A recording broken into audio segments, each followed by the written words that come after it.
Colégio Estadual Emeliano Ribeiro, São Domingos, Sergipe, professor Sérgio Maurício. Aí galera, tudo bem? Disciplina de Geografia. Aí galera do primeiro ano, nosso assunto de hoje: deriva continental e tectônica das placas. Esse é o nosso assunto, beleza? Para não perder tempo aqui, baseado no tempo geológico, nós voltamos aí a cerca de 250 milhões de anos, no início da Era Mesozoica, certo? E aí nós temos a formação do supercontinente Pangeia e depois evoluindo nesse processo da deriva continental e da tectônica das placas no Triássico, no Jurássico, no Cretáceo e na época recente. Então, deriva continental e tectônica das placas. Nosso objetivo: como se formaram os continentes que hoje conhecemos. Deriva continental, que é a teoria estudada. A história da Terra tem revelado que nosso planeta é um planeta dinâmico, né? No início do século XX, alguns geólogos aceitavam que os continentes tinham se deslocado.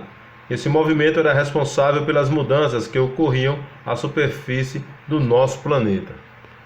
Desses geólogos, um dos mais importantes é o meteorologista e geofísico alemão Alfred Wegener.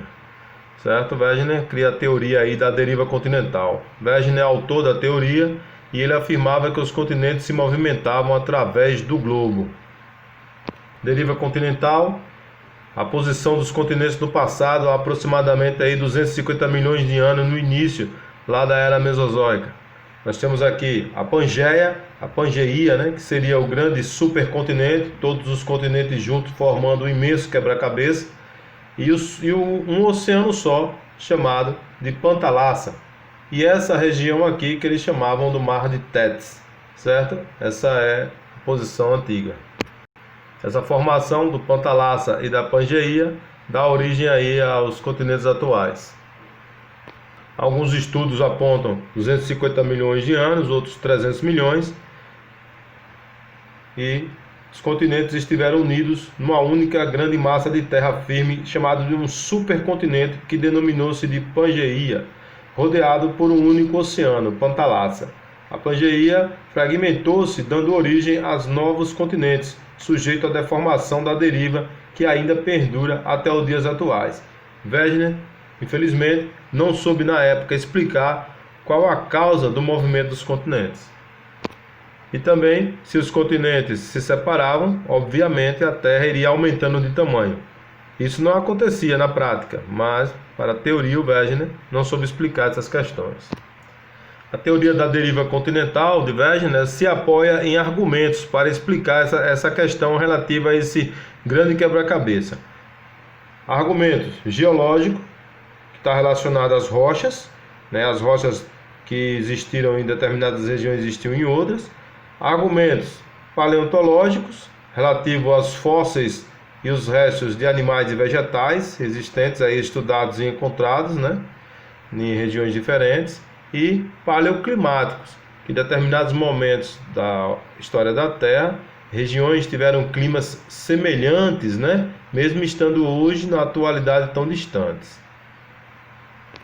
Para falarmos da teoria da deriva continental, temos que entender e explorar o fundo dos oceanos. Temos que entender como o fundo dos oceanos estão sendo formados. O fundo dos oceanos, pensando na plataforma continental atlântica, aqui a plataforma que é próxima do Brasil, nós temos a plataforma continental, que é a área próxima do continente. Quando você sai da área de água próxima do continente, você desce uma área íngreme que é chamada de talude. Depois nós temos uma planície. Em seguida nós temos a dorsal oceânica, onde fica exatamente as cadeias montanhosas oceânicas e os rifts, que é justamente as áreas que estão em contato direto com a área do manto superior, né? Que aí deve chegar a outras áreas mais quentes, onde vai ter a questão da formação dos vulcões. Esse mapa aqui é importante, né? Para que vocês observem que aqui é o fundo do oceano. Aqui é justamente a dorsal oceânica, a área de rift, e à medida que ela se afasta em direção à África e em direção à América, há forças que atuam nesse sentido e há forças que atuam nesse sentido. formando aqui justamente uma área de formação de grandes montanhas lá no fundo dos oceanos, né? Uma falha aqui, e aqui você encontra a América do Sul, aqui a África. Então essa seria aqui a chamada crista médio oceânica atlântica. Então existem 12 placas litosféricas tectônicas, são grandes blocos rígidos de rocha sólida. As placas movem-se lentamente, alguns centímetros por ano, certo? Elas movem-se lentamente. Justamente está aqui essa divisão dessas linhas, né, que mostram as placas, e essa divisão. Próximo dessas placas nós temos grandes condições de movimentação também, de vulcanismo e tectonismo. Retomando aqui, nós temos uma pergunta importante: como pode a nova crosta oceânica ser adicionada continuamente ao longo das cristas oceânicas, saindo terra e aumentando isso aqui, sem aumentar o tamanho da Terra? Seria uma pergunta. Óbvio que quem vai responder essa pergunta para nós é Harry Hess. Hess vai estudar avaliar os estudos do Wegener, e vai, na década de 60, dar continuidade a esses estudos, e ele vai explicar por que isso acontece. À medida que há uma explosão aqui nas dorsais oceânicas, e elas saem em direções aos continentes, quando chega nos continentes, elas fazem o quê? Elas afundam. Vamos falar aqui? Isso aqui essa parte que eu falo afundar de forma marginal é chamada zona de subducção. Ela entra em subducção, bate no continente e vem por baixo da litosfera. Obviamente que nesse contato aqui ocorre o que? Geralmente ocorre grandes problemas, né, de tectonismo, né, formação de tsunamis e etc, etc. O importante é que entender que à medida que o material sai por dentro do oceano aqui, ele desliza e ele entra novamente por uma fossa chamada fossa oceânica. Dá para compreender? Ele sai aqui e entra aqui na fossa oceânica quando tem contato com o continente. Por isso que a Terra não aumenta de tamanho. Então existe aí 3 tipos de limites de placa. Nós temos limites divergentes. Está aqui, quando elas divergem, elas partem em direções opostas, certo? E limites convergentes, quando elas partem em sentidos iguais. E limites transformantes, quando elas são opostas, né? Elas deslizam uma pela outra, chamada também de deslizante. Existem várias placas que apresentam esse sentido. Por exemplo, a falha de San Andreas, que é lá nos Estados Unidos, na Califórnia, que até um filme massa sobre isso, é uma placa transformante, ela atua desse jeito. Por isso, grandes terremotos podem ocorrer naquela região, mas sempre com a placa deslizando. Como eu falei da placa de San Andreas, ela está aqui, nos Estados Unidos, aqui na Califórnia, e ela é uma placa que desliza, ela vai no sentido e vem no outro sentido, ela não se separa e também não se choca, não se colide, ela se desliza. Ela desliza-se, né? Sei lá, isso. Então, para explicar a teoria, como eu já tinha dito anteriormente, argumentos morfológicos, semelhança de encaixe entre as margens dos continentes. Os continentes se encaixam perfeitamente, esse é um argumento para a teoria das placas tectônicas. Argumentos geológicos. Segundo Wegener, existiam rochas antigas que existiam na África, na América do Sul, hoje separados pelo continente. Está aqui, eles eram juntos, e as rochas antigas foram também existindo, né, tanto em um lugar como no outro. Argumentos paleontológicos, né, presença dos mesmos fósseis em regiões hoje completamente separadas, animais, né, pré-históricos que foram encontrados em regiões distintas do planeta, hoje bem separadas, esses fósseis são encontrados. Argumentos paleoclimáticos, né, indícios de glaciais em continentes atualmente de clima tropical, né, um clima que tem um clima quente e apresenta na sua estrutura de estudos lugares onde tiveram climas glaciais. Então isso são argumentos que um dia eles estiveram juntos. Está aqui a morfologia do fundo dos oceanos, dorsal oceânica. Está aqui a rachadura, tá vendo? Do manto vai até a tenosfera, chamado rift. Aí ele sai nessa direção e sai nessa direção. Aqui encontra a fossa oceânica. Aqui também ele pode encontrar uma fossa oceânica, certo? Mas olha, aqui ele encontrou o talude.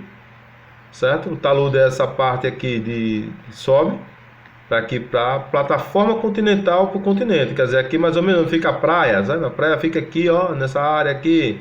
Aqui seria a plataforma continental onde extrai petróleo. Aí tem o talude, aí tem o que eles chamam aqui dessas regiões abissais, planícies abissais, até chegar nas cadeias montanhosas que são formadas. Qual é a ideia aqui? As rochas, à medida que você sai daqui para aqui, as rochas têm idades diferentes. Elas são mais novas aqui e mais antigas aqui, o que dá essa ideia dessa separação. Com essa separação, por que a Terra não aumenta o tamanho? Porque parte do material que sai daqui, ou quase toda a parte, né, ele entra novamente a partir das fossas. Isso fazendo esse movimento de convecção, né, de ir e voltar, certo?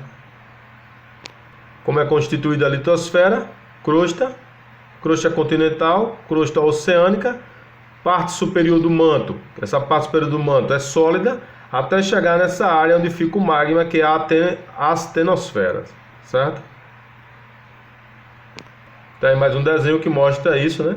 Oceano, continente, crosta continental, crosta oceânica. Aqui a litosfera, que é a parte do talude rígido, e aqui a astenosfera, de onde vem o magma. Está aí as 12 placas tectônicas do planeta. Essas partes vermelhas são as partes das rachaduras. Nós estávamos estudando exatamente essa daqui, né? Mas as outras também, formações de grandes rachaduras no planeta. Essas grandes falhas. Aí mais uma vez, para que fique compreendido, o rift, a parte da dorsal, né, da formação das montanhas, ó, para lá e para cá. Aí você vai encontrar as fossas, onde entra o material, os continentes, a plataforma continental e essa parte íngreme de queda chamada de talude continental.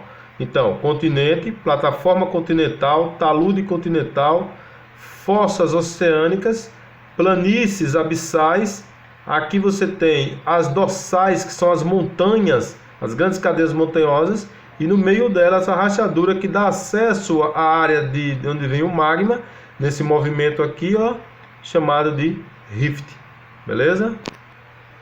Está aí mais uma vez para finalizar, ó, magma ascendente. O magma sai, explode a partir do rift, forma a cadeia montanhosa nas dorsais no fundo do oceano, sai nessa direção e sai nessa direção. Quando ele se aproxima do continente aqui, ele encontra uma fossa. Aqui é o talude, aqui são as cadeias montanhosas continentais, que é o continente. A mesma coisa acontece aqui, planície abissal, talude, continente, e aqui a fossa oceânica, onde ele entra, onde o magma entra e faz o movimento de convecção. Beleza? Para fechar nosso raciocínio, a litosfera rígida se movimenta sobre a astenosfera. Pronto, é isso que acontece. A parte de cima fica deslizando sobre a outra, separando, se movimentando constantemente. Isso foi percebido pelo Wegener aí, realmente a partir do final da era mesozoica. Para fechar, limites divergentes, quando eles se separam, tá aqui. Limites convergentes, quando eles se convergem, batem no outro, né? Isso pode acontecer tanto no oceano como no continente. E limites conservativos, usou esse termo aqui, transformantes ou deslizantes, que é esse que ocorrem aqui, como eu falei, da falha de San Andreas, né? Que faz essa relação aqui. Então é isso aí, galera. Até a próxima aula. Nossa próxima aula, dobras, falhas, orogênese e aperogênese. E aí está aí os continentes, né? E a formação dos continentes atuais: América do Sul, América Central, América do Norte, África, a Europa, a Ásia, Oceania. E aqui você tem outras variações, né, que podem ser estudadas, né? O Oriente Médio, aqui a região das ilhas Micronésias, Polinésias, Melanésias. Aquele abraço, até a próxima aula. Espero que vocês tenham gostado. Valeu, galera!